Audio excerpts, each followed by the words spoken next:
90% बच्चे इस सवाल को गलत करते हैं अगर उनको ये तरीका नहीं मालूम है तो। 3.1 के क्वेश्चन नंबर 2 का ये सवाल है और क्वेश्चन आपके स्क्रीन पर है कि अनुपातों A1/A2, B1/B2 और C1/C2 की तुलना करके ये बताइए कि निम्न दिए गए जो दो चरों वाले जो समीकरण युग्म है इनसे बनने वाली रेखाएं प्रतिच्छेदी है, समांतर है या फिर समपाती है। तो बात करते हैं इसके बारे में। तो सबसे पहले जो समीकरण 1 है, समीकरण 1 से यदि हम A1 की वैल्यू फाइंड आउट करें तो यहाँ पर जो A1 होता है ये x का गुणांक होता है समीकरण 1 से, और A2 जो है वो x का गुणांक होता है समीकरण 2 से, B1 y का गुणांक होता है समीकरण 1 से और B2 y का गुणांक होता है समीकरण 2 से, C1 अचर पद होता है समीकरण 1 से और C2 अचर पद होता है समीकरण 2 से। तो A1 की वैल्यू हमारे पास में 5 है, B1 की वैल्यू हमारे पास में -4 है और C1 की वैल्यू हमारे पास में 8 है। और इसी प्रकार A2 की वैल्यू हमारे पास में 7 है, B2 की वैल्यू हमारे पास में 6 है और C2 की वैल्यू हमारे पास में -9 है।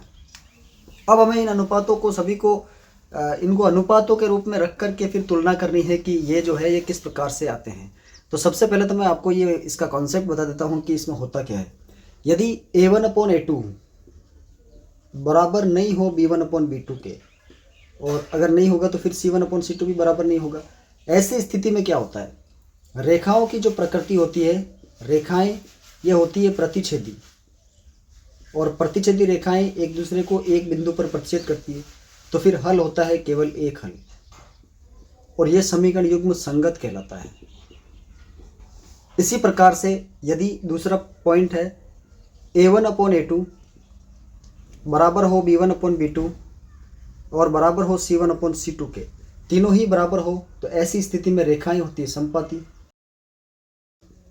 और समीकरण युग्म जो होता है अनेक हलों में होता है, अनेक हल, अनंत हल भी कह सकते हैं इसको।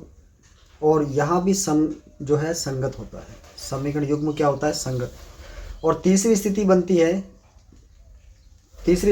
है कि यदि A1/A2 बराबर है B1/B2 के परंतु बराबर नहीं है C1/C2 के, तो ये कंडीशन अगर बनेगी कि पहला वाला तो बराबर है, दूसरा वाला नॉट इक्वल आ रहा है, तो यहाँ पर रेखाएं होगी समांतर, और रेखाएं समांतर तो कभी एक दूसरे को प्रतिच्छेद या स्पर्श नहीं करेगी, तो कोई हल नहीं होगा इसका, नो सोल्यूशन, कोई हल नहीं। Intersecting line unique solution, coefficient line और मैनी सोल्यूशन, और समांतर पैरेलल लाइंस नो सोल्यूशन। तो इस प्रकार से आप लोग जो है इनको हम देखेंगे कि इसमें कौन सी कंडीशन लागू होती है। तो यहाँ पर हम करेंगे, यदि A1/A2 अगर निकालें तो ये होता है 5/7, और दूसरा B1/B2 की वैल्यू अगर फाइंड आउट करें तो -4/6, यानी इसका आंसर आएगा -2/3, और C1/C2 की वैल्यू अगर अपन पता करें तो ये आती है +8/-9।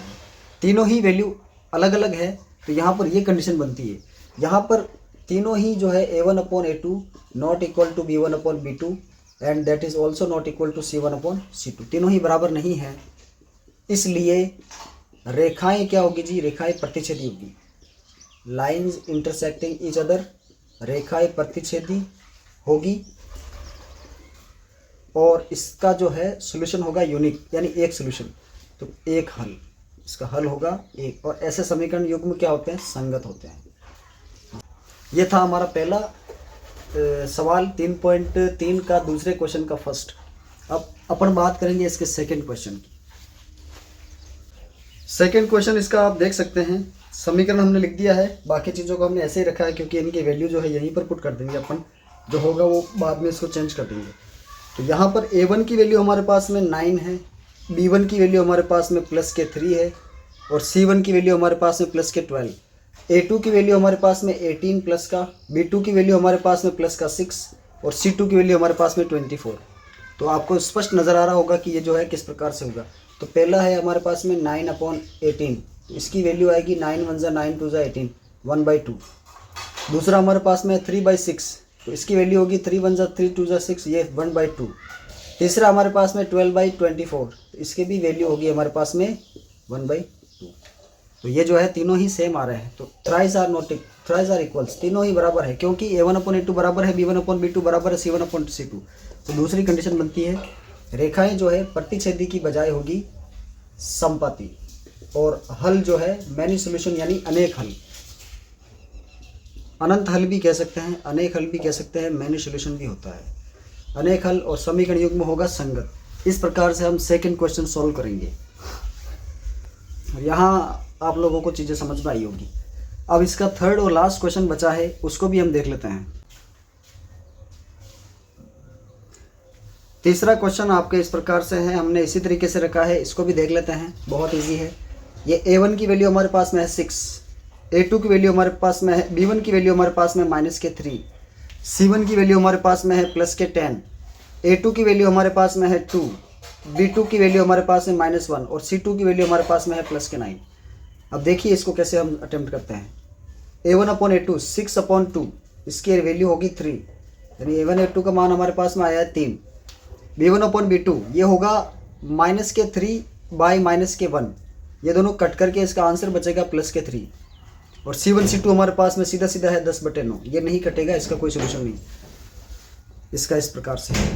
तो यहाँ जो है कंडीशन बन रही है हमारे पास में, आप देख सकते हैं कि A1/A2 की जो वैल्यू है ये है 3 और B1/B2 की वैल्यू भी 3 है, तो ये दोनों इक्वल है और C1/C2 इज नॉट इक्वल, ये बराबर नहीं है। तो यहाँ तीसरी स्थिति बनती है कि रेखाएं जो है वो समांतर होगी, पैरेलल लाइंस होगी, और जहाँ समांतर रेखाएं होती है वहाँ पर कोई हल नहीं होता है, नो सोल्यूशन। तो यहाँ अनेक हल की जगह कोई हल नहीं।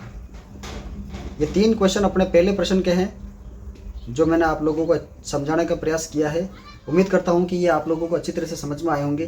थोड़ा सा कंसेप्ट मैं यहाँ पर और आपको बता देता हूँ कि ये जो हम बोलते हैं प्रतिच्छेदी रेखाएं तो एक दूसरे को इंटरसेक्ट करती है, तो एक बिंदु पर काटती है, तो ये एक हल होता है। संपाती रेखाओं की नज़र ऐसी होती है कि एक रेखा ऐसी है तो दूसरी इसके ऊपर ही होगी, तो दूसरी मतलब अनेक जगह पर प्रतिच्छेद, सभी जगह पर इसको टच कर रही है, तो ये इसके अनेक हल।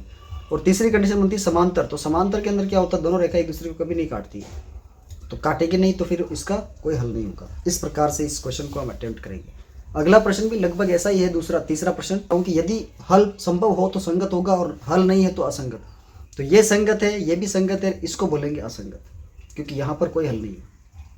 इस सवाल की बात करते हैं अगले वीडियो के अंदर करेंगे। इसमें तो लगभग पूरा हो चुका है ये पहला सवाल। दूसरा सवाल,